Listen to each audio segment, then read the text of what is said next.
Welcome to Obsidian Dawn Tutorials. My name is Stephanie, and today I'll be walking you through some of the more advanced ways to use Photoshop brushes. Now, this tutorial is going to be done in Photoshop CC, but you can absolutely follow along in just about any version, except for Elements. I'm pretty sure that they don't have the same features. I also have an old text-based tutorial that was made in Photoshop CS2 if you'd rather follow along that way, and there's a link on your screen now that should bring you to that. So you've learned the basics of how to use Photoshop brushes. What now? Well, there's a whole lot of options for those brushes actually. You can use Photoshop's brush options to change the orientation, shape, spacing, scattering, angle, and much more of how those brushes are applied.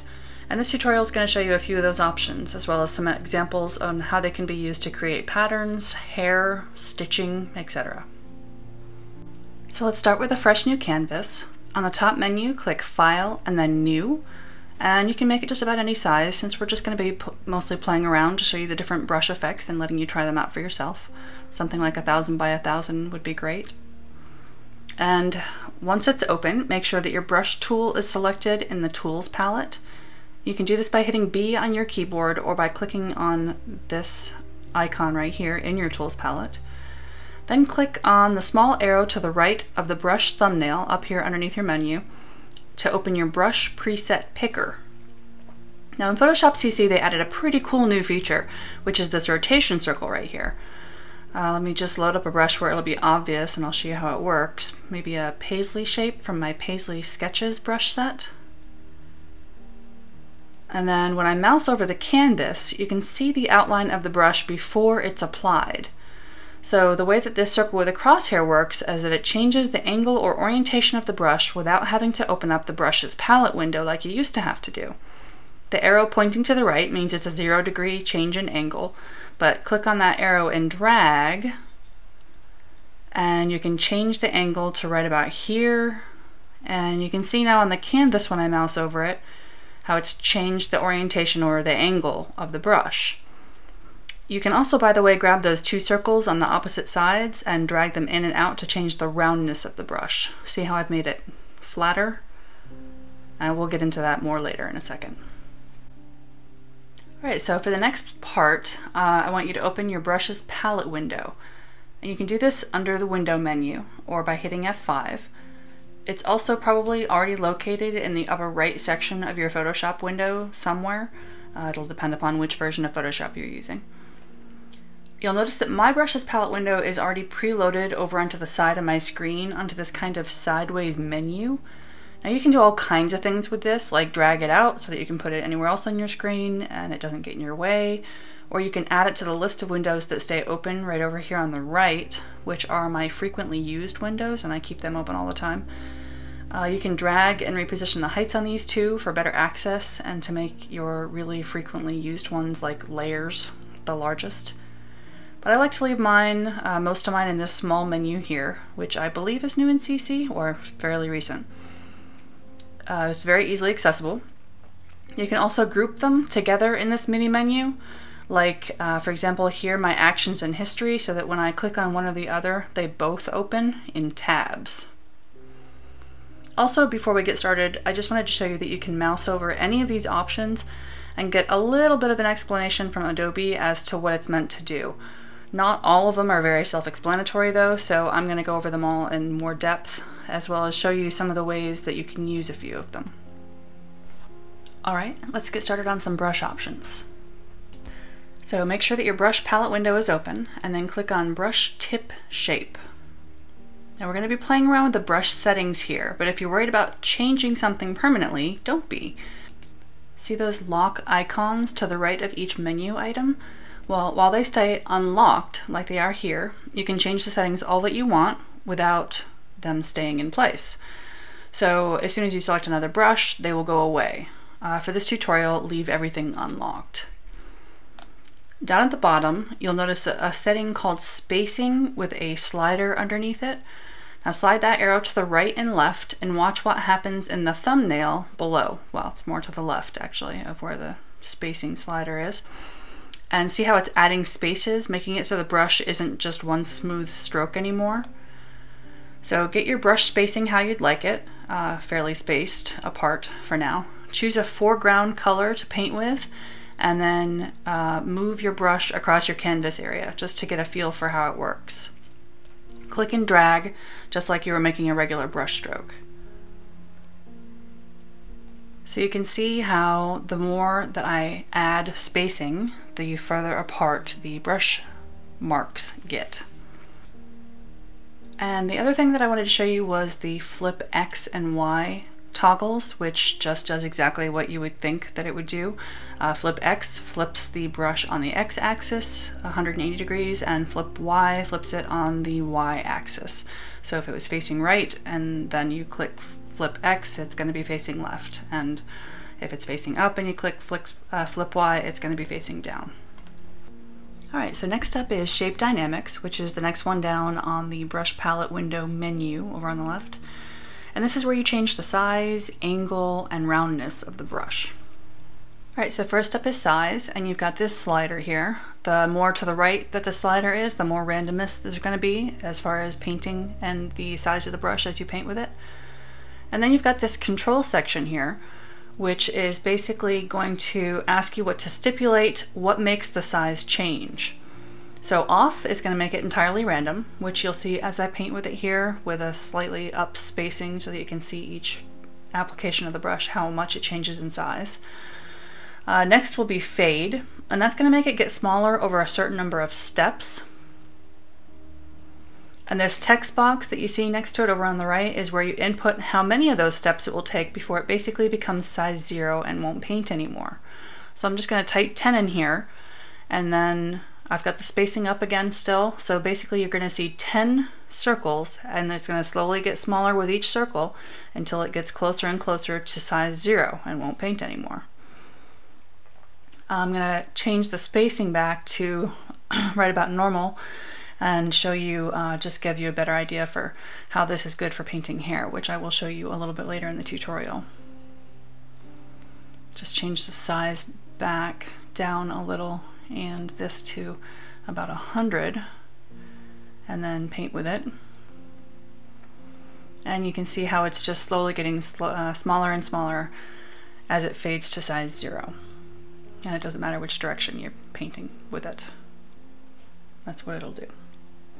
So the next ones are all based upon a graphics tablet. If you don't have a graphics tablet that supports these options, then you can ignore them. The first one is pen pressure, and that's going to change the size based on how hard you're holding, you're pressing with your pen. So you can see I'm barely pressing, and then pressing a little bit harder, and then barely pressing again. And that's kind of messy, and that's a smoother stroke there, but you can see, you can just get an idea for how this works. Just basically the more you press, the bigger the brush. Now the next one is pen tilt, which is going to cause the size and actually the shape of the brush a little bit to vary depending upon the angle that you're holding your pen in relation to the tablet surface. You'll also notice that when you choose pen tilt, this tilt scale thing comes up. And tilt scale only changes the height of the brush, making it taller as the brush gets bigger. So just to give you an idea, here I am holding it at quite an angle, so you can see how tall that brush is. And then if I move it so that it's almost straight up and down, then it's more rounded. And then if I go in here and change the tilt scale so that it's lower, then it just won't get as oblong. That shows you the difference right there. And then I get it higher again, and then you can see it becomes more oblong again. And next up is the stylus wheel, which varies the brush size depending upon the position of your pen thumb wheel. And not all graphics tablets are going to have this. Not all pens for graphic tablets will have this. In fact, mine doesn't. So I can't really show you what it does, but you can play around with it if you have that feature to get an idea for it yourself. And lastly, rotation. And again, CC, which I'm using, doesn't have this one anymore, but older versions of Photoshop do. And it'll vary the size based on the rotation of your pen. And you're just going to have to play around with that one as well if you've got an older version of Photoshop to get an idea for it. And I also just wanted to show you, if you choose a control of anything other than off, then this minimum diameter slider is going to show up. And that's just going to control exactly how small the smallest of your small brushes will be. So if I set the minimum diameter to fairly small and then use the pen pressure setting, it gets pretty small, as you can see. But then if I set the minimum diameter to higher, in fact if I set it to 100, it won't change size at all as I paint with it, even if I change the pen pressure. But if I set it somewhere in the middle to right around 60% or 60, yeah, right around there, then you can see it gets small, but it doesn't get as small. So that just changes exactly how small your brush gets as you're painting. All right, so next up is angle jitter, and that's what changes the angle or the orientation of your brush as you paint with it. So slide the slider to the right and just try painting with it, and you see how the angle changes as you go. And angle jitter has its own control section, just like size did. Off, again, will make the angle change completely randomly instead of the size. Fade, pen pressure, pen tilt, stylus wheel, and rotation are all basically the same as the section above for size, but they're changing the angle of the brush instead of the size. You can read here what they do, but I am not going to list them all in the interest of time. But once you get the general idea for what each of these means, you can apply it to whatever setting it's referencing. And you also have two new ones. Initial direction bases the angle of the brush marks off of the initial direction of the brush stroke. So whatever direction you're painting when you first start painting, that's the direction it's going to be facing. And then direction bases the angle of the brush marks on the direction of the brush stroke as it changes. So that's what makes this one so great for stitching, which I will show you in a little bit. Now last up on this tab is the roundness jitter, which changes the roundness of each brush mark in a brush stroke. It also has a control section, all of the options of which we've already seen, so you should get the idea.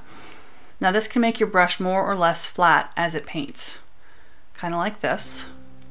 I don't use this one a whole lot, and if I do, I make sure that this minimum roundness slider is pretty far up. What the minimum roundness does is it just sets the minimum roundness. If you have it really low at 0, then it can get extremely, extremely flat and completely distorted looking. But if you have it pretty high, then it doesn't change the shape too much. It just barely changes it so that it's either slightly more flat or more round. Now here's a quick example of what you can do with the size and angle jitters. I'm gonna load up a brush from my dandelions set on this background that I've already made to save time. And I'll set the spacing pretty far apart and both the size and the angle to jitter randomly. I'll change the roundness a little bit on this one too, so that some of the dandelion seeds change their shape slightly, but I want the minimum roundness pretty high too so they don't get too flat. Now I'm just going to draw around the canvas to make them look like they're floating in the wind. You can set your spacing to really high so that it doesn't look like you're drawing them in a line, since we haven't learned how to scatter them yet, but we will next. Or you can just click once per seed. You'll notice that right after you click once, the brush preview on your canvas changes. At least in Photoshop CC it does. It's showing you what the next click of your brush is going to look like, so that you can preview it. You can then place it wherever you like and know what you're getting before you click. This is what it looks like when I did it using a few different seed brushes. Alright, the next item down on the menu is scattering, which does exactly what it sounds like it does. If you click on scattering in the brush presets menu, then drag that top arrow under scatter to the right and watch the thumbnail at the bottom as the brush scatters all over the place.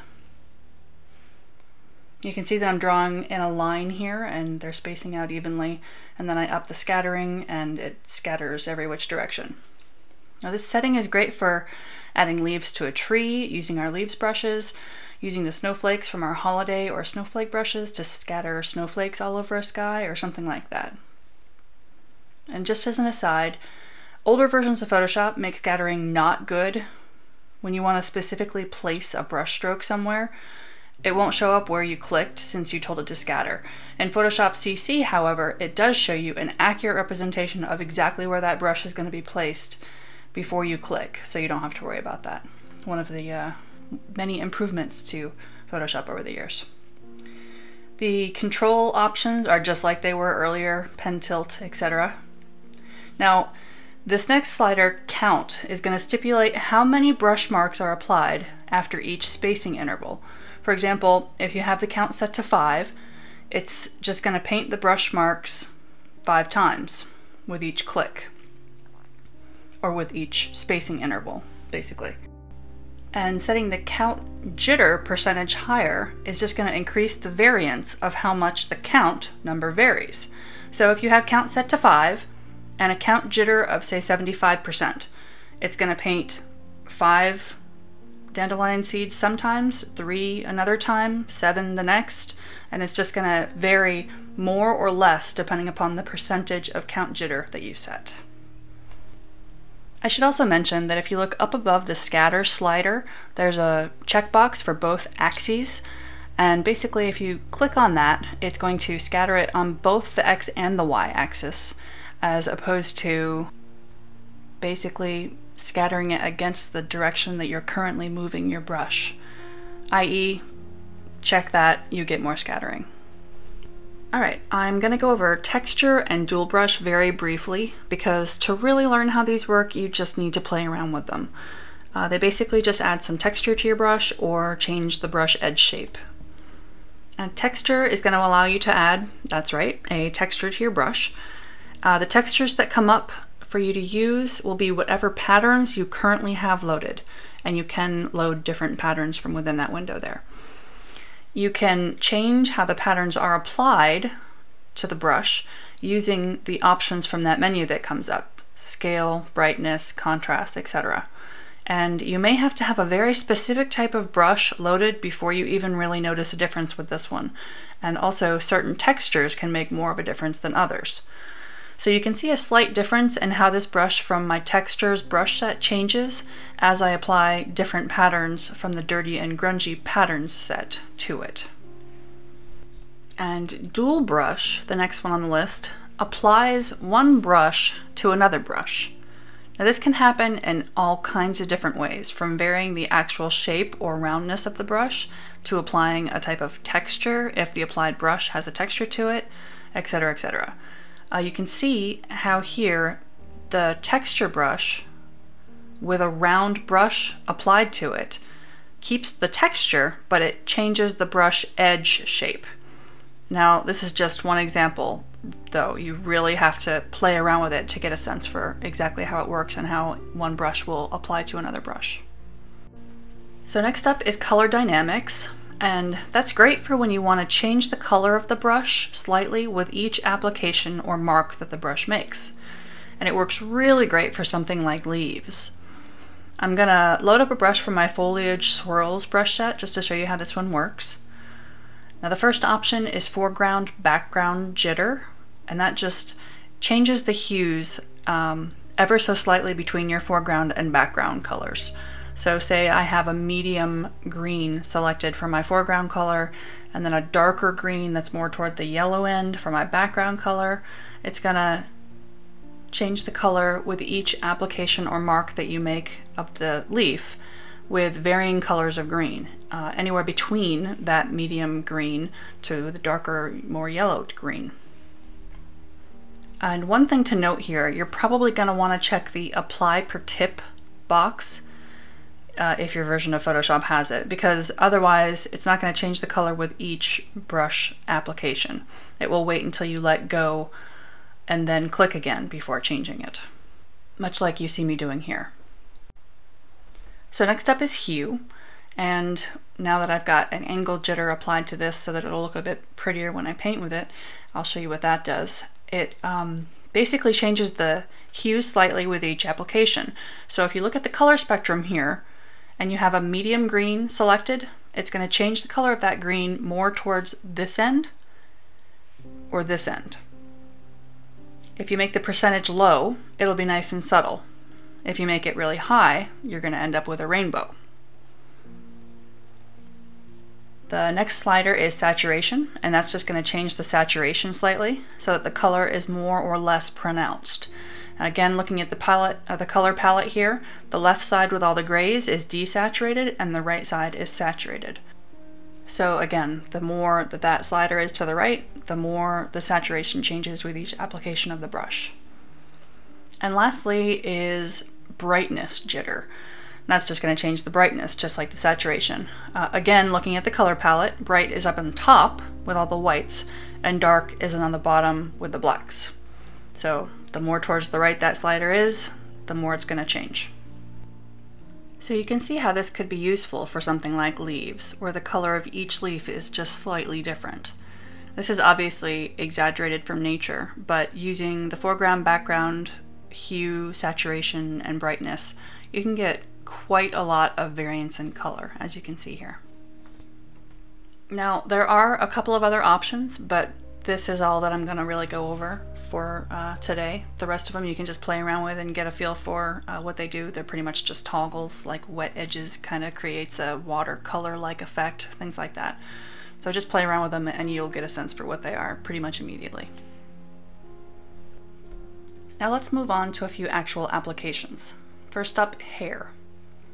Now I've loaded up one of my in-progress paintings to show you the settings that I use for hair. First off, I'm gonna use one of the brushes from my skin texture set that I've modified. It's just a scattering of circles, and I've attached a link where you can download it and try out the brush for yourself. And speaking of my skin textures brushes and tutorial, you might want to check those out if you are looking to make some realistic looking skin. I have used those brushes in fact on this face here, just to give you an idea of just how realistic looking you can make the skin using those brushes. Now the brush comes preloaded with some settings already on it, and the first setting that you'll notice on it is under Shape Dynamics, which is Size Jitter, and I have it set to 0%, but then I have Fade selected, and as we've talked about, that's going to make the size slowly fade down to 0. I also want to change the opacity jitter under Transfer as well, and this I haven't shown you yet. That's going to make the brush slowly fade off into nothing, not the size. That was the size jitter. This is making it slowly become more and more transparent. You could use flow too. It would do the exact same thing in this specific instance, but there is a difference between flow and opacity, which I might get into in another tutorial sometime. So now our hair strands are going to slowly get smaller and smaller, and the strands will get closer together, as well as to fade off. So if you set the text boxes both for the same thing, they'll do it at the same rate. So if you set both to 100, by the time Photoshop paints your 100th stroke or mark, it will have faded away both via transparency and via size. So let me just show you what I mean. I'm just going to do a couple of short hairs around the ear just so that you get an idea for how this works, but this obviously works for entire heads of hair as well. So just set the numbers on the text boxes higher for longer hair. I'm going to set mine to 100 because I'm just doing some small hairs, like I said. And as you can see, the clumping of hairs get closer together as it fades away, and it looks very realistic. That tends to happen with clumpings of hair. And this also works well for single hairs too. So just select a regular individual round brush and apply the same settings, and you can add all those little stray hairs to get even more realism, since hairs don't tend to all go exactly one direction only. They have a general direction that they're all moving, but you'll always find stray hairs. And lastly, I want to show you how to paint stitching by using the angle jitter. So I've got another brush that's pre-made for this, and you can download it via the link on the screen. It's just a single stitch. So load up that brush and go into your brushes window, then under Shape Dynamics, and set the angle jitter to 0% because you don't want it to change direction randomly, and the control to direction. Now, as we learned before, this will cause each of the brush's marks to change its angle based on the current direction that you're moving your brush. Then go back into brush tip shape and change the spacing so that the stitch marks aren't overlapping. Now, just how far apart you have those stitches is completely personal preference and up to you. Just look in the preview window and you'll see what it's going to look like when you paint with it. And then just start painting. And you can see how the stitch follows your direction as you go. Now, this also works with paths if you ever use paths. I won't go into detail about paths here. I do have a tutorial on them on Obsidian Dawn though, but here's a quick way to make your stitching follow the shapes of fonts, for example. So first type something, then holding Control or Command on a Mac, click on the tiny thumbnail for that layer. That's going to select the shape of the text. Then go into your Paths window and click Make Work Path from Selection on the bottom.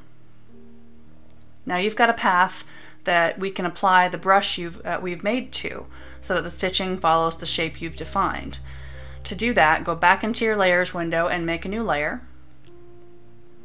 Then back to your Paths window, and you can see why I have these in the same window, so I can just click back and forth, makes it easier, and choose Stroke Path with Brush down at the bottom. Then deselect your path just by clicking anywhere else in the path window so that you can see your canvas better. And then switch back to your Layers palette, and I forgot to tell you, you want to make sure that the layer of your actual text, the font layer, is made transparent. So click on the little eyeball to make that invisible, and voila! So here's some examples of some patterns that I've created using the techniques I've taught you here. And if you like this tutorial, first of all, thank you very much, and please throw me a like and a follow. And I hope that this tutorial has helped to teach you something new about all the great stuff you can do with Photoshop brushes, and has gotten your own cogs turning for how you might kind of use some of these settings, because there's so much stuff you can do with them. Thanks.